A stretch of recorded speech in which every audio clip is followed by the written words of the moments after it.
Bismillah. Wassalamualaikum ala rasulil karim wa ba'd. Assalamualaikum warahmatullahi wabarakatuh. Pada Ramadan intikaf. Hadis yang kedua.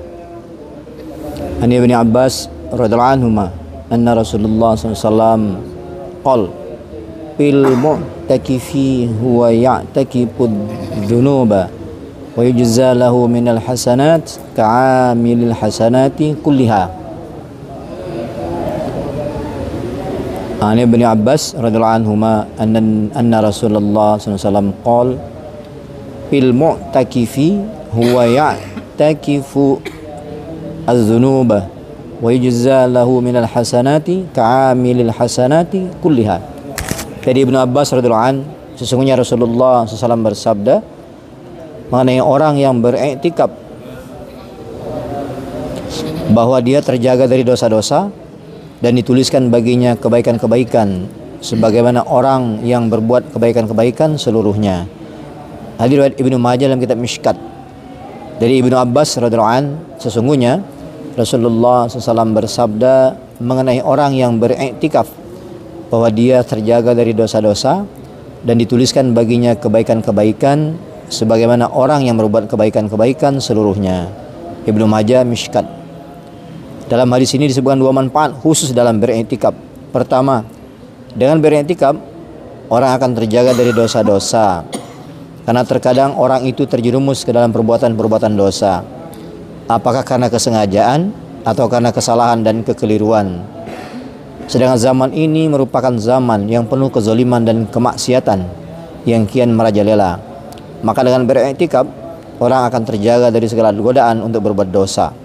Kedua, secara lahiriah orang yang sedang beriktikaf nampaknya rugi karena banyak sekali amal-amal soleh seperti mengantar jenazah, menengok orang sakit dan amal-amal lainnya yang tidak dapat dia lakukan.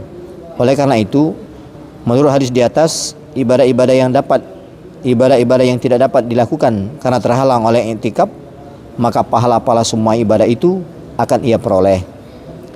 Maha besar Allah dan betapa besar rahmat dan kemurahan yang diberikannya kepada kita, hingga orang yang mengerjakan satu ibadah saja akan mendapatkan seluruh pahala ibadah lainnya.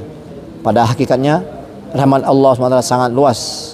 Dengan sedikit memberi perhatian dan memohon kepadanya, maka rahmat itu akan datang bercurah-curah laksana hujan. Namun kita tidak menghargai hal itu karena kelalaian kita sendiri. Kita tidak menganggap penting hal ini dan tidak memberikan perhatian kepadanya karena keagungan agama telah tercabut dari hati kita. Hadis yang ketiga. An Ibnu Abbas radhiyallahu anhu annahu kana mu'takifan fi masjid Rasulillah sallallahu alaihi wasallam.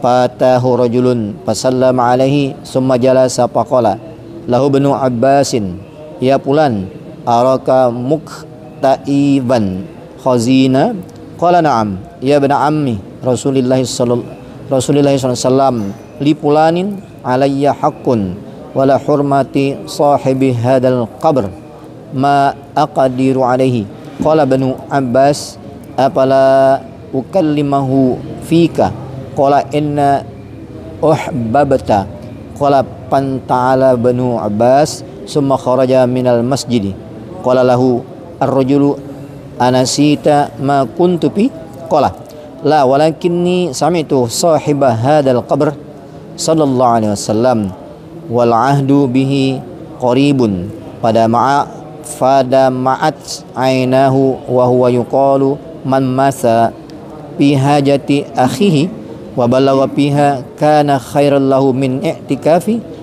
ashri sinin 10 tahun wa man i'tikafi ashri sinina wa man i'takafa yawman ibtagha wajhillah ja'alallahu bainahu wa baina wajhillah ja'alallahu bainahu wa bainan nas salasa khandaqin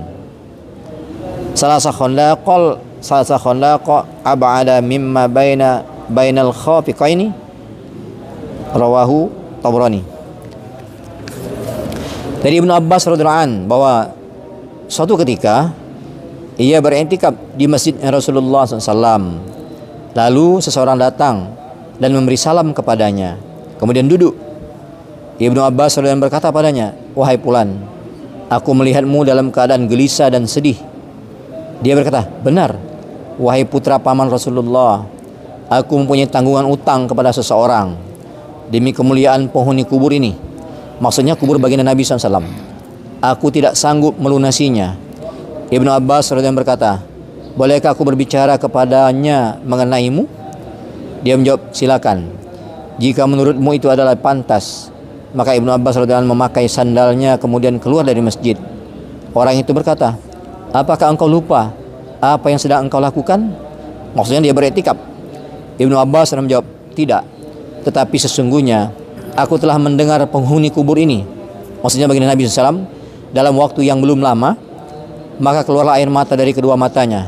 Telah bersabda, "Barang siapa berjalan untuk menunaikan hajat saudaranya dan berusaha sungguh-sungguh di dalamnya, maka itu lebih baik, lebih utama baginya daripada 10 tahun beriktikaf." Barang siapa berjalan untuk menunaikan hajat saudaranya dan berusaha sungguh-sungguh di dalamnya, maka itu lebih utama baginya daripada 10 tahun beriktikaf. Dan barang siapa yang beriktikaf 1 hari karena mengharap ridha Allah Subhanahu wa taala, maka Allah Subhanahu wa taala akan menjauhkan antara dia dengan neraka sejauh 3 parit, yang jarak antara satu paritnya lebih jauh dari langit dan bumi. Hadis riwayat Tabrani, Baihaqi dan Hakim dalam kitab At-Targhib. Ulangi, dari Ibnu Abbas radhiyallahu anhu berkata bahwa suatu ketika ia beriktikaf di masjidnya Rasulullah SAW. Lalu seseorang datang dan memberi salam kepadanya, kemudian duduk. Ibnu Abbas radhiyallahu anhu berkata padanya, "Wahai Fulan, aku melihatmu dalam keadaan gelisah dan sedih." Dia berkata, "Benar, wahai putra paman Rasulullah, aku mempunyai tanggungan hutang kepada seseorang demi kemuliaan penghuni kubur ini." Maksudnya kubur baginda Nabi SAW. "Aku tidak sanggup melunasinya." Dia menjawab, "Aku tidak sanggup melunasinya." Ibnu Abbas radhiyallahu anhu berkata, "Bolehkah aku berbicara kepadanya mengenaimu?" Dia menjawab, "Silakan. Jika menurutmu itu adalah pantas." Maka Ibnu Abbas radhiyallahu anhu memakai sandalnya kemudian keluar dari masjid. Orang itu berkata, "Apakah engkau lupa apa yang sedang engkau lakukan?" Maksudnya dia beriktikaf.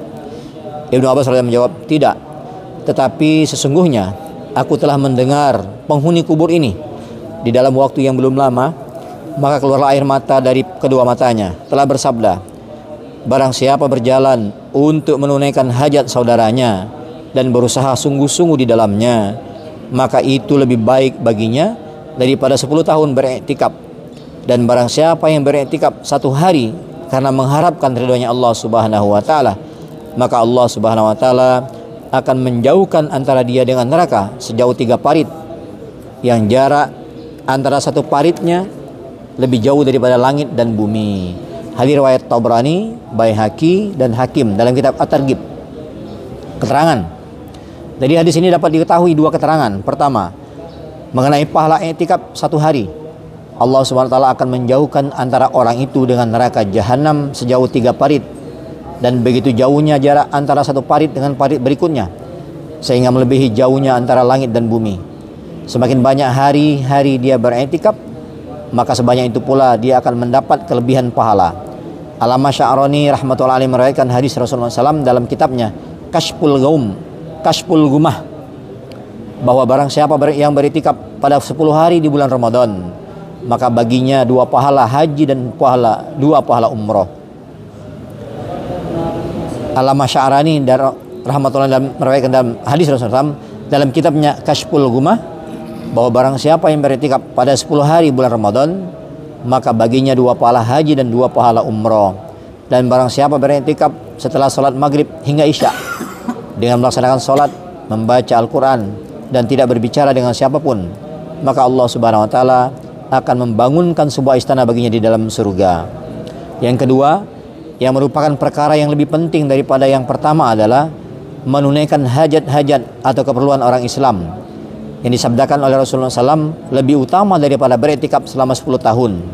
Oleh karena itulah Ibnu Abbas radhiyallahu anhu tidak mempedulikan iktikafnya, karena dapat diganti dan mungkin dapat dikerjakan pada kesempatan yang lain. Oleh karena itulah para sufi berkata bahwa Allah Subhanahu wa taala sangat menghargai hati yang hancur, tidak seperti penghargaannya kepada hal-hal yang lain. Inilah alasan mengapa dalam beberapa hadis diperingatkan agar berhati-hati terhadap doa orang yang dizolimi. Apabila Rasulullah SAW mengirim seseorang ke suatu daerah sebagai hakim, beliau senantiasa berpesan kepadanya, takutilah doa orang-orang yang dizolimi.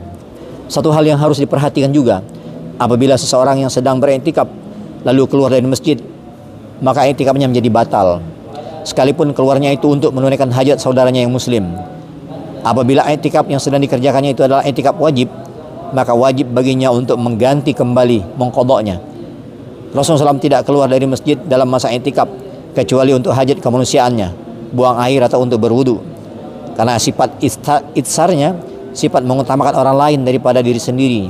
Ibnu Abbas radhiyallahu anhu rela meninggalkan iktikafnya. Sama halnya seperti kejadian dalam suatu pertempuran, yaitu kisah seorang sahabat Nabi SAW yang hampir mati karena kehausan. Ia tidak mau meminum air yang diberikan oleh saudaranya sendiri demi sahabatnya yang tergeletak dan terluka parah dalam keadaan kehausan, karena ia lebih mengutamakan sahabatnya daripada dirinya sendiri. Dalam hal ini mungkin iktikaf yang dikerjakan oleh Ibnu Abbas radhiyallahu anhu pada saat itu adalah iktikaf nafil, hingga tidak perlu dipermasalahkan lagi mengenai alasan meninggalkan iktikaf. Sebagai penutup risalah ini akan disebutkan sebuah hadis yang cukup panjang mengenai keutamaan bulan Ramadan. Insyaallah dari mulia, apa yang kita baca kita dengar, mudah-mudahan kita bisa mengamalkan dan menyampaikan kepada orang-orang yang belum mendengar saat ini. Besok kalimah. Subhanakallahumma bihamdika asyhadu an la ilaha anta astaghfiruka wa atubu ilaika. Wassalamualaikum warahmatullahi wabarakatuh.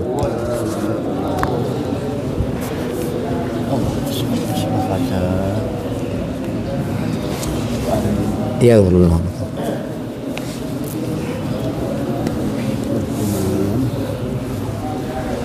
Mani takafa.